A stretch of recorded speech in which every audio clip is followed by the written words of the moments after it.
Welcome to NYU for those of you that are on campus, outside guests. I am Stephen Pettigo. I'm the director of the Urban Lab at the Schack Institute of Real Estate. I'm also a faculty member here at the School of Professional Studies. It is my pleasure to welcome you to today's event, the New Urban Crisis. We have a great program planned for you this morning, including the very first conversation in New York City with Richard Florida about his new book, The New Urban Crisis. I'd like to thank, before we get started this morning, our panelists and our guests that are participating. Errol Louis from New York One, thank you much for being here. Dean Shandon from the Schack Institute, Jonathan Bowles from the Center for Urban Future, Robert Hammond, co-founder of the High Line and executive director of the Friends of the High Line, and Juliet Michelson, vice president for RPA, the Regional Planning Association here in the greater New York metropolitan area.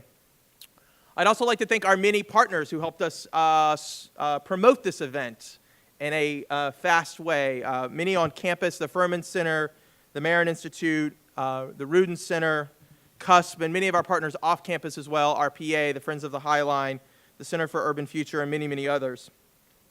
I'd also like to thank Posman Books for being here for the book signing. I appreciate it. Richard, if you are interested in purchasing a book after the event, he will be signing books. We'll just form a line here on the left side of the room. If you are tweeting about today's event, please join us online for the conversation. We are going to use the hashtag New Urban Crisis. In the last 2 decades, the return of residents back to our city centers have transformed our urban economies. Cities are now viewed as the essential drivers of economic development, innovation, and creativity. However, as many of us know, living here in New York City, this has created some downsides. As wealthy and talented residents have flooded back to cities, inequality, segregation have grown, creating unaffordable neighborhoods and making it much more difficult for the middle and working class to live in our cities. We see this absolutely happening here in New York City. In the wake of these challenges, our cities need a broader strategy for understanding how to build inclusive prosperity. These are the issues that we hope to discuss today. So it gives me great pleasure to introduce Errol Louis, who will lead our conversation with Professor Florida. Many of you probably know Errol from his time with New York One, hosting Road to the City. He's also a CNN political contributor and the director of urban reporting for the CUNY Graduate School of Journalism. Join me in welcoming Errol and Richard to the stage.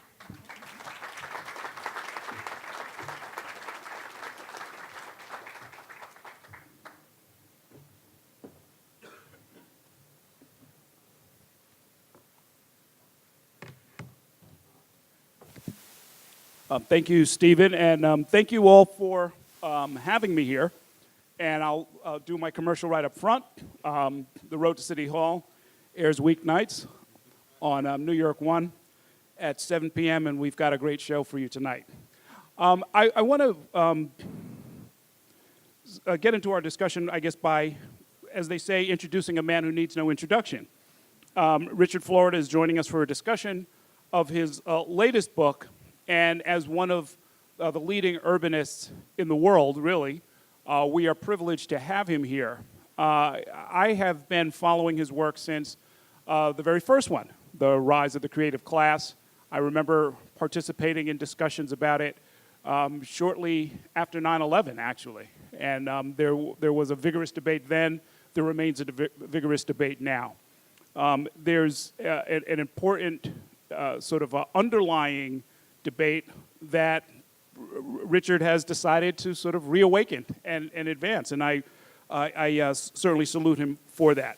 For those of you who don't know, Richard Florida is a researcher and professor, serving as the director of the Martin Prosperity Institute at the University of Toronto's Rotman School of Management. He's also a distinguished fellow here at the NYU Schack Institute, and a writer and a journalist. You can find most of his current stuff at The Atlantic, where he co-founded and serves as editor-at-large for City Lab, one of my sort of must-visit sites that I look at all the time.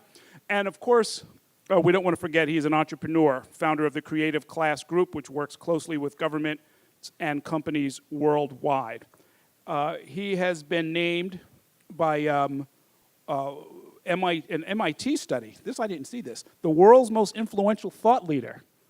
Wonder what your wife thinks of that. One year and I went down the next. Oh, okay. Well, it happens. At the Time magazine, of course, recognized his Twitter feed as one of the 140 most influential in the world. That's the real currency these days, right? So join me in welcoming Richard Florida. You have a lot of fans here. So let's start at the beginning. The rise of the creative class was received as and quickly became kind of common wisdom among urbanists. And you argue that luring members of the creative class was key to reviving cities, that paying attention to them, catering to them in some regards, or at least being aware of them, was going to be key. And there was an optimistic tone to a lot of that. I think that accounted for a lot of its popularity. There were some sourpusses like me who weren't quite so sure about it. But you have a different tone. And this book, The New Urban Crisis, starting with the title, has a very pessimistic tone. What changed? What went wrong? So thank you, Errol, and thanks for engaging in this conversation. Again, this has been a dozen-year conversation between us. Thanks to Sam Chandon, our dean, who supports this work, who supports the Urban Lab that my great friend, colleague, and collaborator, Stephen Pedigo, runs. And there have seen many friendly faces, but in one in particular in the audience, my real editor, Arthur Goldwag, he's here, he lives in Brooklyn. He's been with me for the past 8 years and helped write many of the things that became this book, and very prominently acknowledged in the acknowledgments. That's really the thing to read in a book. Read the acknowledgments, you'll figure it all out. So here's the answer. And it was the RPA, we mentioned, it was the RPA and its former director, Rob Yarrow, who actually, in the wake of the tragedy of 9/11, convened that conversation. So a real debt to RPA as well as our other partners on this. So here's the story. If you don't know it, you may know it. I was born in Newark. And when I was a little kid, Newark, I was born in 1957, a long time ago. Newark was a thriving city. My dad worked in the factory. My mom was an ad taker at the Star-Ledger. My dad worked in the Ironbound District, Victory Optical. I think the remnants, the shell of that factory is still there. And the story I tell in the book is, when I was 10 years old, my dad was taking my guitar lesson, and we heard shots ring out. My dad said, get on the floor of his Chevy. I did, and it was the riots. Newark was engulfed in flames. My city burned.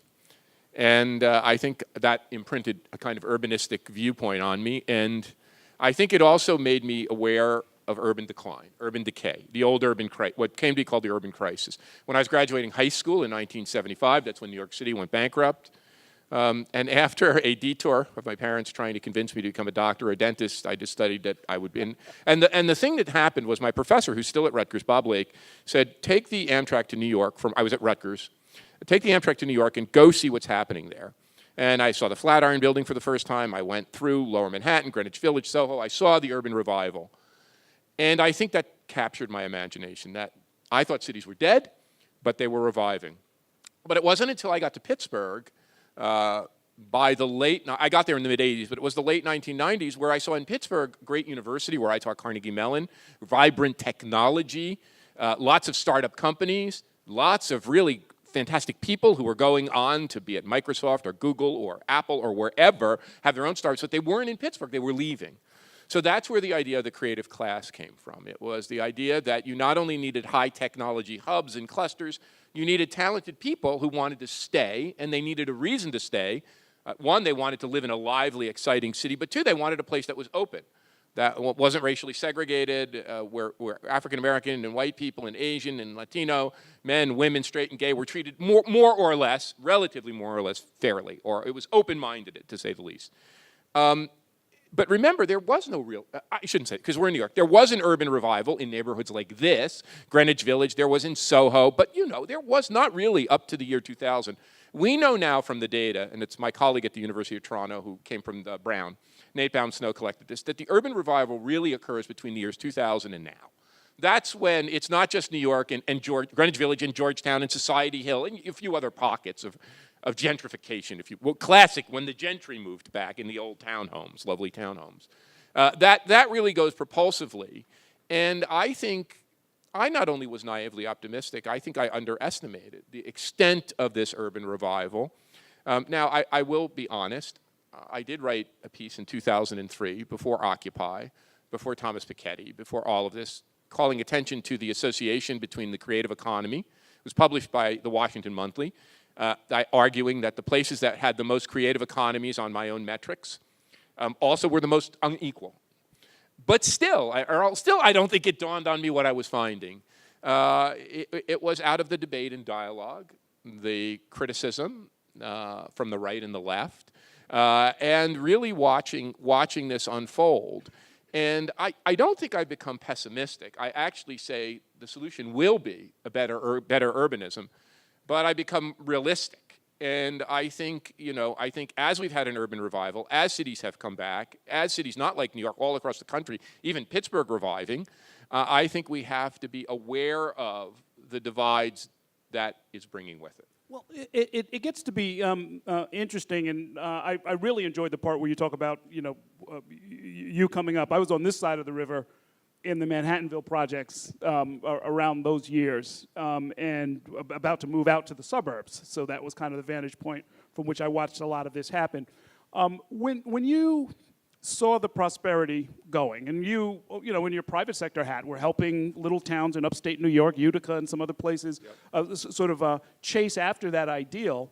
As it turns out, according to your numbers and what you talk about in the book here, that these are places that are not just generating generic prosperity. They are generating inequality. They are generating problems that you've defined as a new urban crisis. And all of this happens at the same time. That at the same time as someone comes here in good faith, part of a creative class, looking for excitement, looking for tolerance, looking for openness, they are also, perhaps unwittingly, contributing to a very serious problem. And we in New York, I think, understand it maybe better than most places. All of this happens sort of in a patchwork, you describe it as, where we're all sort of on top of each other, where, gentrification, tolerance, inclusion, segregation are all happening at the same time, sometimes on the same block. So I think this is not only an urban crisis. I think it's a central crisis of capitalism. I think it's the ultimate contradiction of modern society. People talk a lot about economic inequality, and that's very important, and class inequality. I've written on that. Others have written on that. Really what we're talking about, and you mentioned it, when you talked about the difference between New York City and upstate Utica, Buffalo. I actually taught at SUNY Buffalo a long time ago. I know Buffalo well.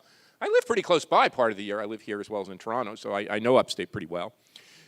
Spatial inequality, geographic inequality, a growing gap between places like New York City, San Francisco, Los Angeles, Boston, Seattle, college towns. I was just in Ann Arbor, Boulder, Columbus, Ohio, Austin, Texas. A growing gap between what I call the winners, and in the book I call this winner-take-all urbanism. It's not just a winner-take-all society, it's winner-take-all urbanism. And then a growing geographic inequality within the winners themselves, like New York. And I have my dandy little statistics here. New York, along with San Francisco and Los Angeles, really are the epicenters of this new urban crisis. We have all sorts of metrics in the book. My team is very good at this. New York has really distinguished itself on this. First, in overall economic segregation, where we measure the combination not only of income segregation, the segregation of wealthy and poor people, the segregation of people by knowledge work, creative work, service work, the segregation of the college-educated and those who didn't complete high school. First, on income segregation, and it goes on.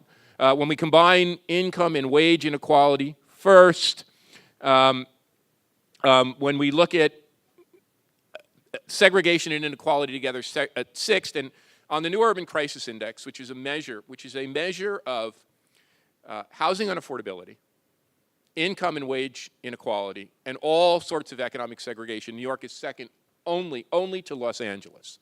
And what's so ironic about this, I don't think, and I want to be honest, I don't think the creative class is to blame from this. I think that's a naive view. what's interesting is if you take the most progressive mayors of the past couple of decades, David Miller, the mayor of Toronto, before crack mayor Rob Ford, who really, he's the person. It was the rise of crack mayor Rob Ford and the divides in urbanistic nirvana, progressive Toronto, that really opened my eyes big time. You know, I'll come to that later. But if you think about the rise, David Miller in Toronto tried to stymie this. You look at Bill de Blasio, Sadiq Khan in London, Anne Hidalgo in Paris, Eric Garcetti in LA. I could go down the list. I had many people in talking about this book in other places say we failed. We tried to do affordable housing. We tried to do inclusionary zoning. We tried to do pre-kindergarten. I've had people literally in tears. And I think the message of this book is these forces are really powerful and they're structural. And they are coming at us out of a cannon. And here's the rub. This is what I think is the central contradiction of capitalism. What propels economic growth is the clustering of talented and innovative people in dense urban environments. That's Jane Jacobs 101. When talented people like all of us come together in a dense community, it's not companies, it's not firms, it's not even great universities, we lever that, but it's our talents being leveraged for diversity and tolerance and all of that. But as we do so, we carve huge divides in our society because as we cluster in these places, something has to give. And let's just take New York, for example. New York not only attracted the artists and the bohemians and the hipsters, then the gentry followed. But what's happened is truly remarkable, and I have the statistics here, and it's quite daunting. If you don't know this, you should. San Francisco is the largest aggregation of high-tech startups in the world. It has increased its share. This is very interesting. It's increased its share of high-tech startups from 20% in 1970, so much for the rise of the rest, from 20% in 1970 to nearly 50% today. There's one other city in the world, well, two, but one other in the United States that have increased their share of venture capital-backed startups. New York City in Lower Manhattan. This place now attracts over $3 billion in venture capital-backed startup activity, 10% of all venture capital startups in the country, second only to San Francisco. Well, you know, and that's happening in the same place. There was art galleries, and the techies are moving in, and the rich people. So where can they go? I call this the paradox of land. We have a lot of land in this country, most of it, 95% of it unoccupied, but we are competing over little tiny slivers of land in our central and densest locations. So the same clustering force that drives innovation and growth also carves these huge divides in our society, and that's a powerful structural force that all of us together are going to have to work on mitigating. The tools that are available to policymakers to deal with any of this stuff, it's one of the things that I often just bump up against in the course of reporting and analyzing and commenting on what goes on. It's not the United States of cities, it's the United States of America. Cities are not mentioned in the Constitution. Cities are creatures of the states in which they sit. Politicians from the metropolitan region determine whether or not we're going to have, you know, countdown clocks in our subways. On and on and on and on, state by state. You can look at that, and as we get to solutions, it turns out that that's very much a problem. Say with getting high-speed rail from to Tampa to Orlando, or from Madison to Milwaukee. We're living through it literally right now because for political reasons, a governor in New Jersey didn't want to sort of help solve a long-standing problem here in the region. How do we deal with that? Well, I think the first thing is realizing that this backlash, if you will, it's very interesting. And I mentioned, I saw it in Toronto first with Rob Ford. You know, you go to a city, you see a progressive urban area with a very left-leaning social democratic mayor with a commitment to inclusive prosperity. Me and Jonathan Bowles were just talking about this before. He was one of the first mayors to see that we needed to upgrade these low-wage service jobs. We actually held a summit. The city council was considering it, a big affordable housing, social housing investment in transit. And then out of that comes a backlash that creates Rob Ford, really the first populist to gain a toehold, really the first, and what's interesting, he wasn't quite as racist as Trump, sorry. His coalition was multi-ethnic and multiracial, so don't think that populism has to be racial. In the United States, that's the form it takes, but Trump's coalition was a coalition of what in Canada our immigrants are called new Canadians, Caribbeans, Latins, Indians, Asians who wanted that house in the suburbs and that car that was part of their, in Canada, called Canadian Dream, against the urbanites, the sophisticated, cosmopolitan, multiracial, multi-ethnic urbanites who were colonizing the core, pushing them out, colonizing the transit areas, colonizing the areas around the research institutions, and getting theirs, but you know, this other group saying we don't have ours. So we now see this, and I also said, you know, if Rob Ford can happen in Toronto, watch out. This thing, if that can happen in a place like Toronto, worse is going to follow. And you know, I would have said, I would have never predicted, especially after Brexit. I would have said, it's just crazy. We'll never elect Trump, but here we are. And so these divides, this geographic inequality, and look at the map of the election, the little blue specks and the big red mass. Those divides between the concentration of clustering of economic activity, creativity, knowledge, and the rest is what's producing this divides. And so in the book, I try to create a roadmap of what we can do. And I say, Errol, and I say, folks, we actually had a roundtable here, Stephen and I and Sam and others, before the election, in which we had people talking about the new urban policy. We thought naively, you know, Mrs. Clinton would get elected, and I wrote this. I rewrote the book completely after the election, completely, top to bottom, and I said I wanted to call for a council of cities. Think about this. A national council of cities, equivalent, advising the president, to the National Economic Council, equivalent to the National Security Council, composed of mayors, urban leaders, whatever, urban developers, who would literally develop an agenda for overcoming this geographic inequality between and within places. Good luck now, you look at the budget, slashing everything that might help cities. So in many, many ways, I've come to the conclusion that we're on our own. And here's the irony, and why I think this is so powerful and so daunting, and why we have to start now. If you look at the places that have the largest urban crisis, the New Yorks, the San Franciscos, the Los Angeles, the Londons, they also have the most progressive mayors. They're the most liberal places, even more so than New York. If you look at voting for the Democrats, San Francisco Bay Area is number one. New York's close behind. So the places that are the epicenters of this new urban crisis also have the most liberal politics, the most progressive politics. And I want to say one last thing, and then we can get into some solutions if you want. There's not only a backlash from the right that's terrifying, there's a backlash from the left that is equally terrifying, that some people call NIMBYism. NIMBYism. But that NIMBYism isn't just anti-development. We don't want any, because we need density and we need affordable housing. It's not just we don't want any more development. We want to preserve our neighborhood the way it was, and we can preserve our neighborhoods and density. We can do that. In San Francisco, these were voted down, but there were ballot measures to inhibit tech companies from locating in urban San Francisco. In Berlin, I just saw this today, there is a movement to say no to tech companies in the city of Berlin. Well, that, I think, is equivalent to the Luddites busting the machines. Right. If we cut off the source of innovation and prosperity, we're going to cut off all the things that are going to generate wealth that we can then redistribute. So I call this the new urban Luddism. It's not NIMBYism, it's the new urban Luddism. And we're caught in a backlash, and that's why we've got to begin now to craft better solutions, more inclusive solutions, that we can rebuild our cities and mitigate some of these effects. One of the solutions you point to, one of the ones I like the best, having grown up in the suburbs, is subsidize rail, especially high-speed rail. I keep telling the people, if you could get a fast train to, if you made Albany into an exurb, if you made Binghamton into an exurb, it's a game changer for affordable housing and for a lot of other things. Doesn't seem to have taken hold. It's usually been promoted, including in the last presidential election by the Democrats, as a prosperity measure, as a way to sort of create, jobs for track layers or something like that. You're arguing in the book that it needs to be seen as much more than that. So I actually think, and I talk about, we can go in this detail, we have to build more. We have to create more density, especially in these places. We need a commitment to affordable housing. We need to change the needle from subsidizing, heavily federally subsidizing wealthy homeowners through the mortgage interest tax deduction and suburban subsidies for road construction.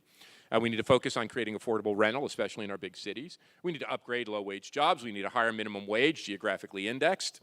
I was so heartened. Yesterday I engaged in a dialogue with the Premier of Ontario, who actually It's very interesting. As her poll numbers, she's a very progressive woman, as her poll numbers have fallen, she's realized she's got to do something bold and has come out with her own inclusive prosperity agenda.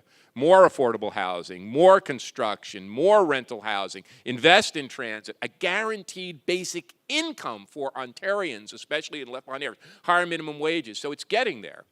But I think the transit piece is the most important. And here's why. Errol mentioned the suburbs. One of the things I point to in the book is it's not just an urban crisis. The old urban crisis was the hollowing out of my hometown of Newark, the hollowing out of Detroit, the hollowing out of Camden, the hollowing out of Trenton, the hollowing out of Albany, the hollowing out of Buffalo. The businesses and the middle class fled.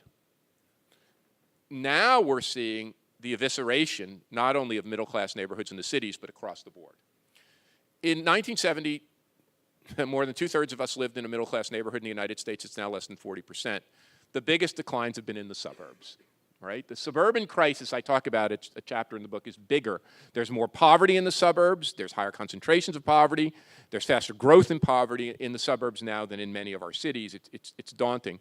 So for those urbanists in the audience, there's a classic paper by two economists, Enrico Moretti and a colleague, which talks about how we can overcome the cost of housing in New York and San Francisco by getting rid of land use restrictions. If we just get rid of, and I talk all about that, how that's a limited solution, how we need to revise land use restrictions and make them better, but we need to maintain great neighborhoods like Soho and Chelsea and these low-rise, mid-rise industrial neighborhoods where, as Jane Jacobs said, new ideas require old buildings. I talk all about that. But there's a footnote in that paper, a footnote which says, by the way, if we just had better transit in the San Francisco Bay Area and people could commute from the outlying areas faster, we would increase the local effective labor market in ways that we would not have to alter one housing restriction. Well, you've made the case better than me. If we could connect Albany, and maybe Buffalo gets connected to Toronto. I'm just making this up. If we could connect Detroit more to Cleveland, if we could, if you think about what that Amtrak Acela corridor has done for, and this megalopolitan region, 50 million people, $2 trillion plus in economic output, the fourth largest nation in the world, if you could scale that, you could alleviate a lot of the problem and allow people to live where they want to live and commute into work. And one thing is, I talk about this in the book, and you guys feel it. Look at what's happening to our century-old transit system in New York City today and the New York metro region. It is falling apart. So the thing that really allowed us to scale in this region and become a functional mega region is now falling apart. And we don't have the money or the wherewithal to fix it. So, I hear now more than ever before, you report about it, I live in commuter hell. My life is dictated by commuter hell. I can't stand this. So unless we invest in transit and connections of the places that are being left behind, but even, as importantly, fix the transit in the places that, like New York, that are flourishing, we've got big problems. The problem is not just conservatives. It's that so many of my colleagues in economics say, there's not the return on investment. But one thing we know is that there's a long-term return, and there's a long-term effect of creating bigger labor markets and bigger urban markets that's important. Okay, that is a little taste of what is in the book. There's a lot more to be said and a lot more to be sort of analyzed, but we can take questions for a few minutes, and then we'll close out this section of our conversation. Just asking, okay. Yeah, I'm Alex Armovich from the Manhattan Institute. I wanted to ask, does measuring inequality at the local level, would that actually potentially be counterproductive? Because if New York grows more inclusively, that means we'll have more room for working class people. Because Wall Street isn't going anywhere, and so if we're more inclusive, we'll actually have more inequality, right? At the local level. I'm not so sure. I think that you're asking two questions.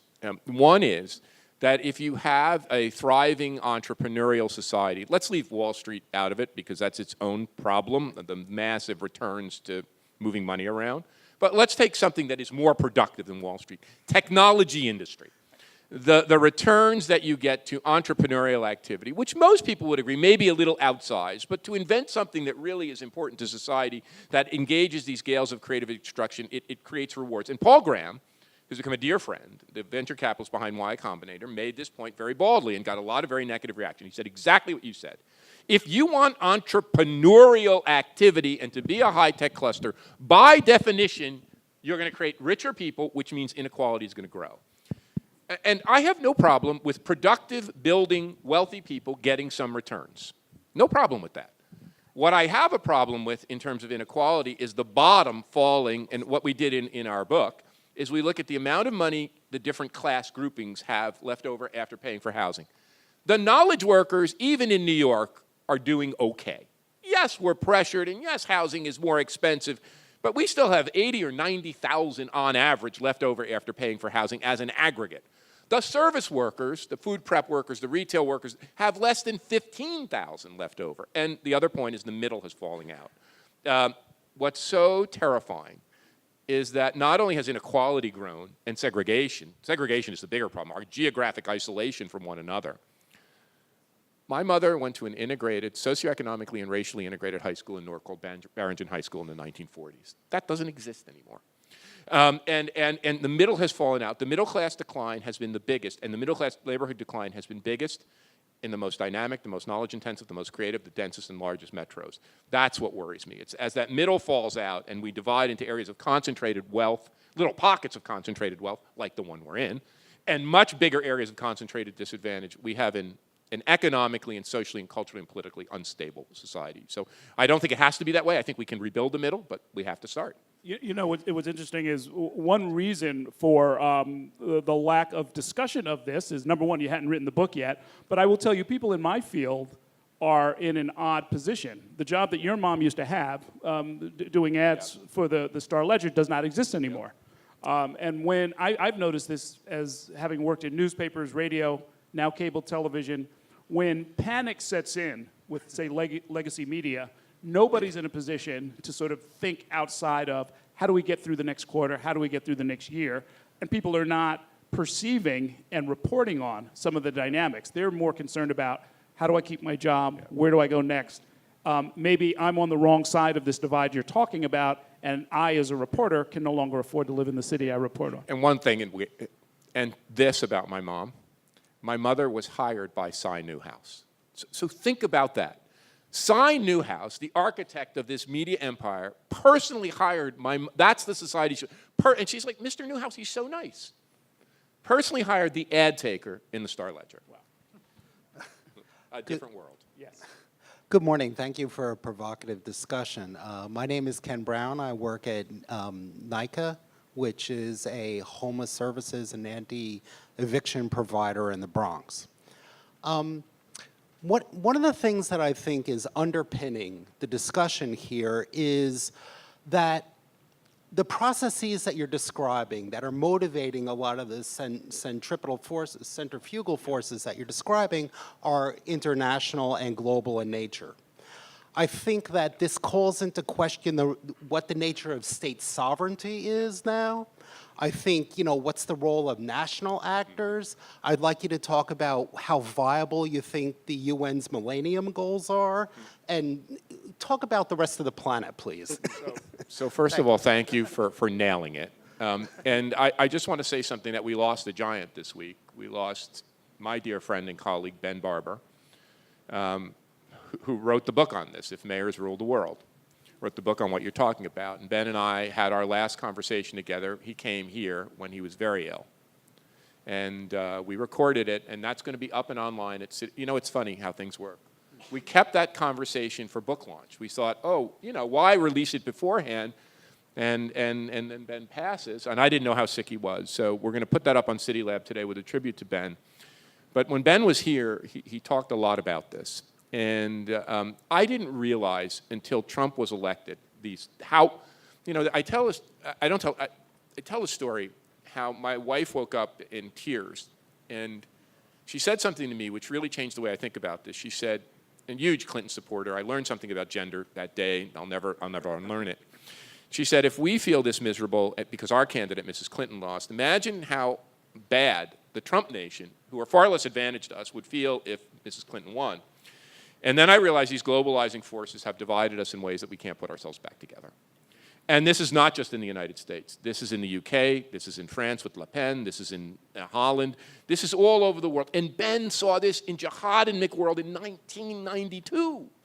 These forces of globalization and the reaction is populism and nationalism. Whatever group in your country kick them out. It could be Chinese people one day, it could be Mexican people, it could be gay people, it could be whoever. They're the blame. Blame them, scapegoat them. So what I've come to is the only way out of this is to empower the local. And this is where Ben came to. He came to this far before me, that if we can empower the local, and I say there's one thing I would add to Ben's mix, because he saw cities as a progressive force and as an oppositional force. I'm more sanguine. I think we just got to exist together. And then I wrote an op-ed with Joel Kotkin, my great nemesis, my great critic. It's on the Daily Beast, and in which Joel and I, after the election, came together and said, you know what? There isn't just an urban way and a blue way, and there isn't just a suburban and a red way. We've got to realize, and I think part of the backlash is that people fear that whatever side you're on, you're going to impose. This imperial president and national government's going to impose their way of life on you.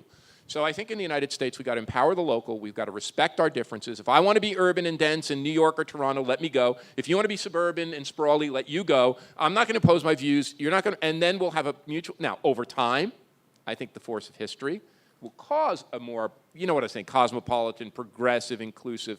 But in the near term, for us to survive with that map, that election map, we're going to have to develop a way that we can protect our localism. And most importantly, keep our tax revenues. I just want to make that point. It's not like we're just going to do it politically. Make sure that we can keep our revenues, that we ship off to D.C. and that is redistributed, and we can make the investments and live the kind of lives in the kinds of communities we want. But I think that's our only way forward now. Good morning. Thank you for your comments. I'm Lisa Downing with Connections Real Estate, a brokerage and local advisory firm. My question to you is just drilling down a little bit further. What is your message to global businesses outside of technology to come back, to reinvest? Because what I'm seeing is a lot of local retail jobs which are not allowing people to pay the high rents. And to address your issue around the bottom falling out, we need big business to come back to bring in those middle income jobs. So first of all, thank you for your question, and I'm a very lucky person.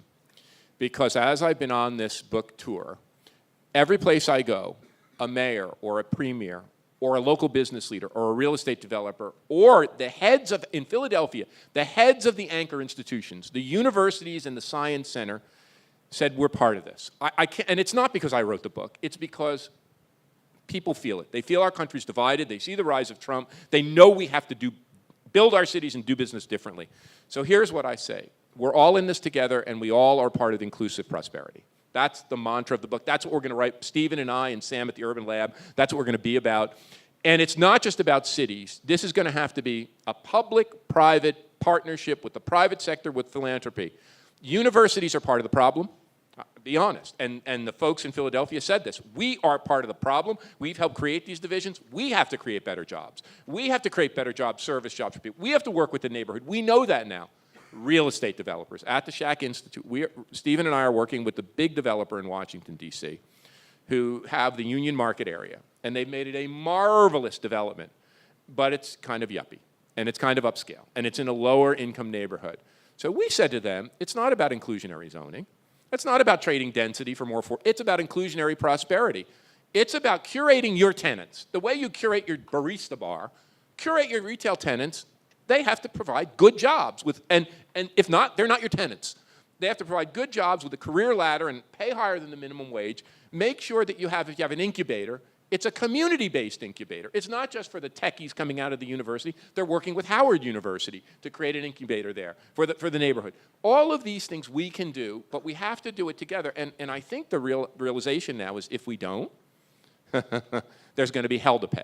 And especially in cities like this one, people are going to say, no, we're not going to build your luxury development for rich people who don't live here unless you do something for the community. So I think the time now, and we have to make the case that we're all part of it, unfortunately, because our federal government won't do it. We're going to have to do it for ourselves.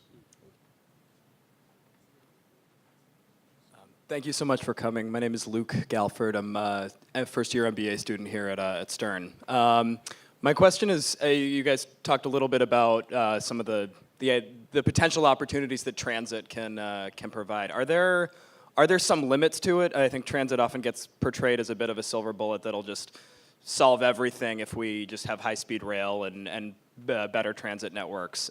Does that sometimes shift the inequality when you open a new station or a new rail line, that then some of the wealth that just ends up kind of reconcentrating around some of those areas?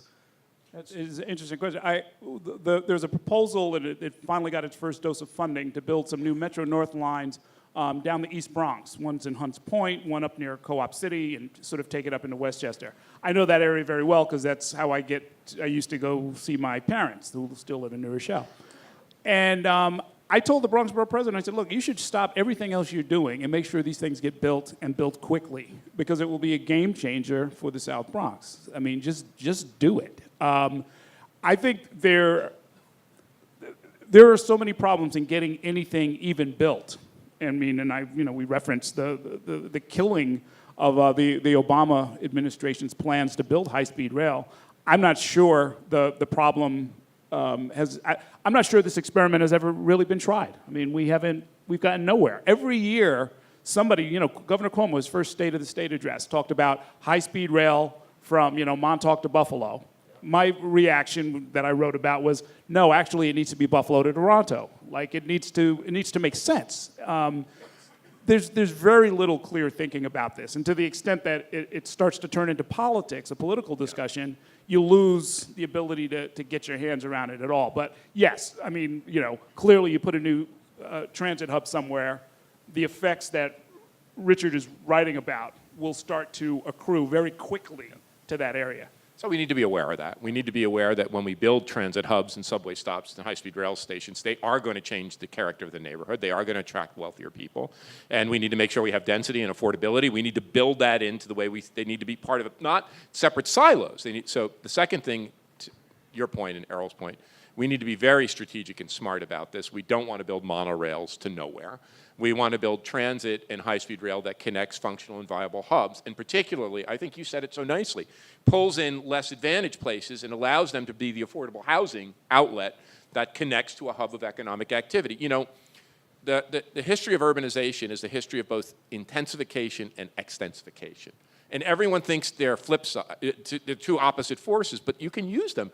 What suburbanization really was extensifying our metropolitan areas and connecting them with roads. And that works great until you hit 5.5 million people, and then it stopped. So we can do it, but we have to do it strategically. The other thing I want to say, going back to your question about the world, the United States is now in a tough spot. And I see it as someone who spends roughly half his time outside of this country. Yeah, for the past 100 years, we could screw up massively, and because we were so powerful and so hegemonic, it didn't matter.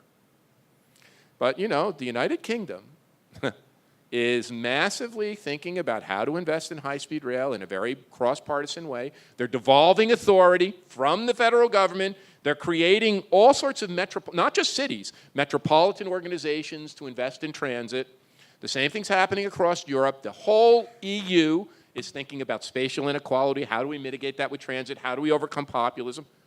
Little tiny Canada, this little kind of polar iceberg nation to the north, is really thinking strategically about this now. No, yeah, there's all sorts of politics in Canada, but they're thinking very strategically about how do we do affordable housing? How do we do a 21st century housing strategy? What do we do for transit? And when you combine that with the Trump administration clamping down on immigration in the United States, for the first time in history, there's the possibility that all of this talent and ambition and innovativeness that flowed to New York in arts and culture and finance, flowed to San Francisco in technology, flowed to Los Angeles, it could reroute. And maybe that couldn't happen 10 years ago. But you look at the quality of universities in the United Kingdom, in Europe, you look at the quality of universities in Canada, in Toronto and Vancouver, and you go, holy God. This could be a game changer. So I think that the United States also needs a wake-up call, that it's not business as usual. And don't get me wrong, if Trump is out in a couple of years or even after one term, everything can be redone. 8 years of this and 8 years of consistent populism could really damage what we take for granted as America's innovative edge. One more question, Stephen? Okay. Yes. No, it's okay. Thank you. Just to follow up on the transit question, and in the book you talk about shifting investment from subsidizing sprawl-oriented transit and roads to transit that encourages densification. But you also say that increasingly suburbs are going to be poorer, and the people who are on the outskirts and living in places that will be more dependent on cars are going to be people who will then be less equipped to be able to afford that. How do you sort of reconcile that shift in investments in a way that doesn't divest also from communities that are increasingly going to be dependent on sprawl-oriented transit? This gets to the heart of the debate we need to have in this country. On the one hand, we need to have people-based policies which allow people to be mobile, vote with their feet, live with, and we need to have place-based policies that bolsters the places being left behind.